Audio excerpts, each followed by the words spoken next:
Las manifestaciones de nacionalistas en Kiev, Ucrania, han dejado un muerto y decenas de heridos frente al Parlamento. Los exteriores del Parlamento ucraniano se convirtieron en un escenario de una batalla campal entre nacionalistas y decenas de efectivos de seguridad, luego que la Rada Suprema aprobara con los votos de 265 diputados, 39 más de los necesarios, un proyecto de reforma constitucional para conceder mayor autonomía al este separatista prorruso del país. Al menos un muerto y más de 100 heridos entre militares y policías resultaron de esta trifulca, luego que desconocidos detonaran un artefacto explosivo cerca de la entrada al burlar el cordón de seguridad. Al respecto, el primer ministro Arseniy Yatsenyuk exigió un castigo severo contra los instigadores de los disturbios registrados en Kiev, que a su parecer fueron promovidos por rusos que buscan abrir un segundo frente en la capital.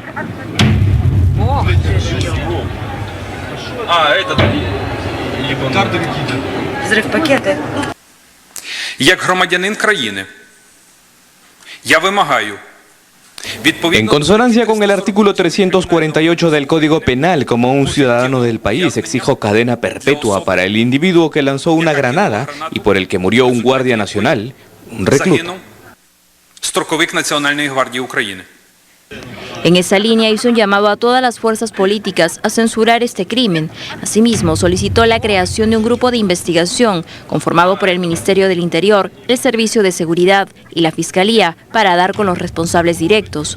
Poco después de los enfrentamientos, el jefe de Estado Petro Poroshenko salió al frente de las críticas a dar su propia lectura del proyecto de ley de descentralización, exigido por los aliados occidentales en virtud del acuerdo de paz firmado en Minsk para contribuir al fin de los conflictos en las regiones orientales de Donetsk y Luhansk.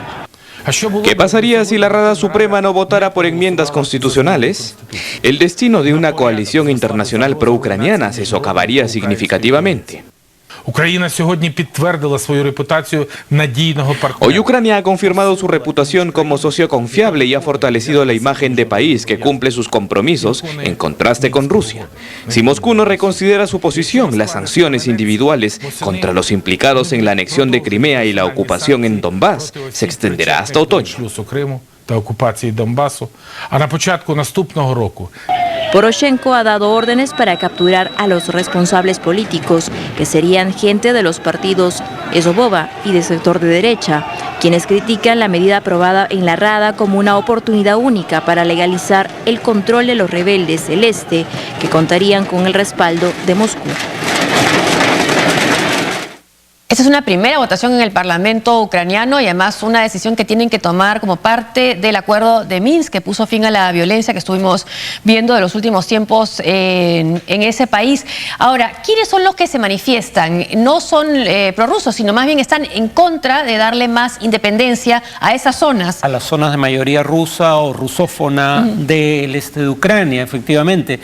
Siempre se habla de los grupos irregulares armados prorrusos y obviamente existen y han cometido abusos y violaciones de derechos humanos, pero rara vez se habla de los grupos de extrema derecha ucranianos que también son grupos irregulares armados, como por ejemplo Sector Derecho y Esvoboda, Partido de la Libertad, que son quienes se oponen a la aprobación de normas que están exigidas por los acuerdos de Minsk. O sea, un primer paso era un cese al fuego, el retiro del armamento pesado de la línea de contacto, pero un siguiente paso era conceder más autonomía a las zonas rusófonas o de mayoría rusa en el este de Ucrania. Y a eso se oponen los grupos de extrema derecha que, repito, combaten sin estar sometidos a el mando central del ejército ucraniano, o sea, son un grupo irregular armado y que ahora vemos que cuando no les gusta una decisión democrática del Parlamento,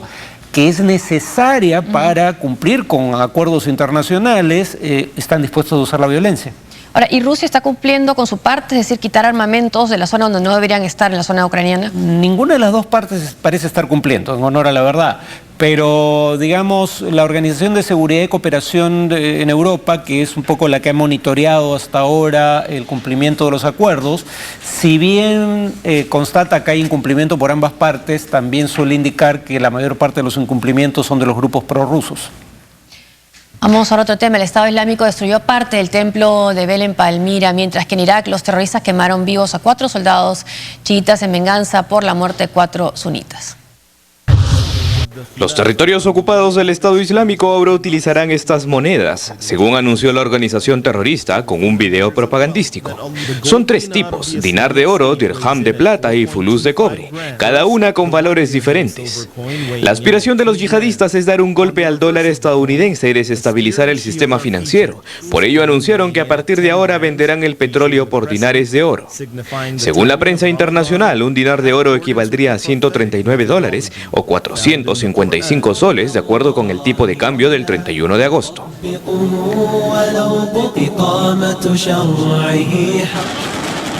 Mientras tanto, las Fuerzas Armadas de Irak retomaron una zona desértica al oeste de Samarra. Según informaron las autoridades militares, la Fuerza Aérea atacó permitiendo el avance de la 15ª División de Infantería, que estaba reforzada con una milicia chií.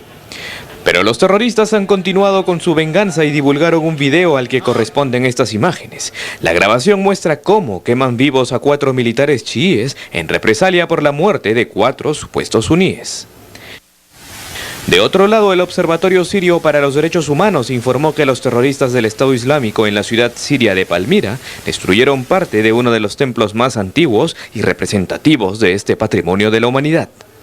Citando a sus contactos en el terreno, el Observatorio Sirio dijo que por el momento no se han determinado la magnitud de los daños en el templo de Bel. El avance y crecimiento del Estado Islámico también está preocupando a Turquía. Según algunos analistas, este país tiene cada vez más amenazas, ya que muchos de los terroristas son reclutados dentro de sus fronteras.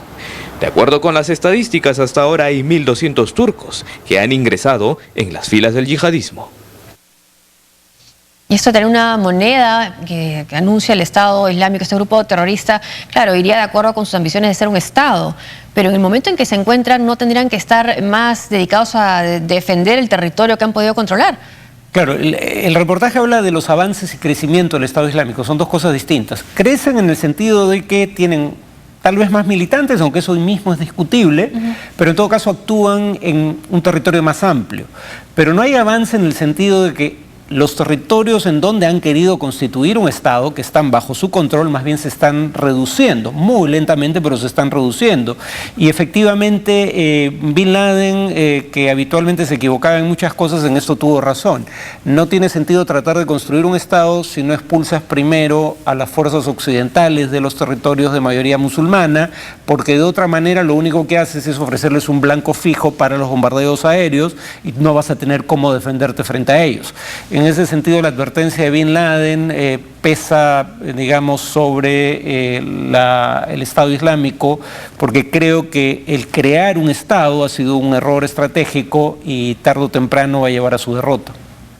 Y coincidiendo, curiosamente, con Israel, Irán también ha rechazado la presentación del director de orquesta Daniel Barenboim en Teherán, que planeaba ir junto a la Orquesta Estatal de Berlín, acompañando a la canciller Angela Merkel. Los detalles en el siguiente informe. El acuerdo nuclear entre Occidente e Irán parece no estar teniendo los alcances culturales y sociales que muchos esperaban. Claro ejemplo es el del director argentino-israelí Daniel Barenboim, que además tiene nacionalidad palestina. Él había expresado sus intenciones de ofrecer un concierto en Teherán junto a la Orquesta Estatal de Berlín. El anuncio generó toda una controversia diplomática cultural entre Israel, Irán y Alemania.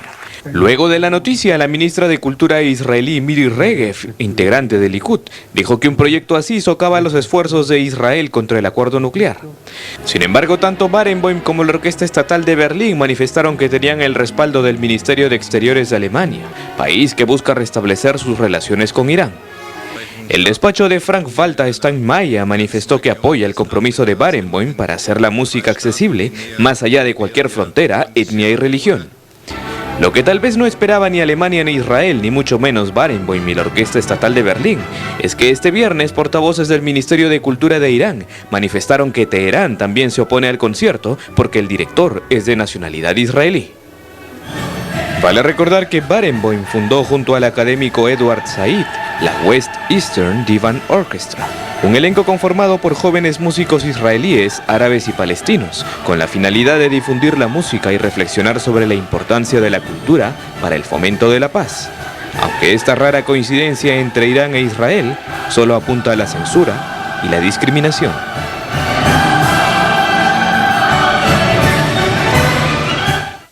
Bueno, saber un poco más sobre Barenboim, ¿no? ¿Y cuál es el pensamiento de Barenboim? A ver, esta era una oportunidad inmejorable para Irán de ponerle el dedo en el ojo a Israel. Barenboim se opone a la ocupación israelí de territorios palestinos. Barenboim llama a los asentamientos para colonos judíos en territorios palestinos un cáncer y se opone a hacer presentaciones en ellos. Y finalmente Barenboim está a favor del acuerdo entre las potencias del Consejo de Seguridad y Alemania por un lado e Irán por el otro. Y el que se opone a que toquen Irán es el país del cual es ciudadano. Entonces, ¿qué mejor que recibirlo y demostrar la grandeza que el gobierno israelí no muestra en este tema? Y sin embargo, los iraníes se disparan a los pies, no permitiéndole actuar, cosa en la que, como se indica en el reportaje, también están de acuerdo los israelíes. Y me decías otro dato antes de empezar el reportaje sobre Barenboim, que también es palestino. Es la única persona en el planeta Tierra que, teniendo la ciudadanía israelí, pidió la ciudadanía palestina porque él dice que se siente parte de ambos pueblos. Claro, la ciudadanía palestina es simbólica en tanto no hay un Estado, pero en todo caso es un gesto que refleja su grandeza personal, grandeza a la altura de la cual no estuvo ninguno de los dos gobiernos involucrados en esta crisis. Irán, seguimos con el tema de Irán, también un poco estrenó este fin de semana la película Mahoma, una de las cintas más caras de su historia cinematográfica, la que tuvo la inversión de $40 millones, narra los primeros años de la vida del profeta del Islam. El director Majid Majidi ha señalado que esta es la primera parte de una trilogía para demostrar que el Islam es una religión de paz, amistad y amor, insistiendo en que los actos violentos que se cometen en nombre de esta religión no tienen nada que ver con el Islam. Mahoma está ambientada en la Arabia Saudita de hace 1400 años y se presentó por primera vez el jueves pasado con éxito, esta vez en la segunda película que retrata la vida de Mahoma, ya que en el 1976 un sirio estadounidense, Mustafa Akkad, realizó otra llamada Mahoma, mensajero de Dios.